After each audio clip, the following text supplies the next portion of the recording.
Rorschach is this sort of detective of the story, but at the same time he is psychopathic in his relentless pursuit of justice, or whatever that is. You know, he comes from a broken family, and he grew up on the mean streets, and he slowly became this character. He found this hood that has these shifting ink blots on it, that like a Rorschach test, and they constantly are moving, mirroring each other. You know, whenever he looks, you know, they react with his emotions and things like that. Rorschach's face moves all the time. So that's another whole bit of R&D that we had to do and figure out how we were going to shoot that.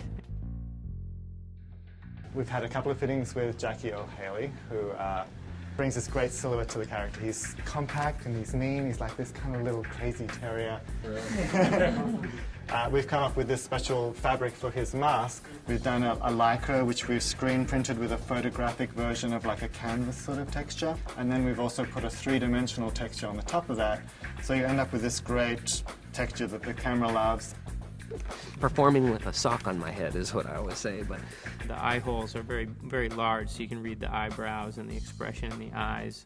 The idea is so that I can see what's going on, and that so the guys that are actually putting the blot on there can also just see emotionally what was going on during the performance. He wears that, he emotes, he does everything, and then we take it back into the shop and we track the tracking markers and we replace everything on the face. There are set patterns that we define as expressions. Alex McDowell in the art department created about 13 to 15 different hero patterns. Along the way, we realized, well, if we're going to be faithful to the graphic novel, we should look at what Dave Gibbons drew, because he was actually pretty specific about what blots he would put into each panel and how they would change sometimes. We wanted to get that level of detail into the film as well. We actually go through a hand-drawn 2D process first, and those are all animated flat. They give us back a sequence, and we look at a high-con version of the sequence. So once we buy off on that animation, we already know how it gets rendered, and then it's just all lighting for the actual textured head that we're replacing. Interesting that the character Rorschach, the most loved character as far as fandom goes, is also the character that is the most maniacal and insane.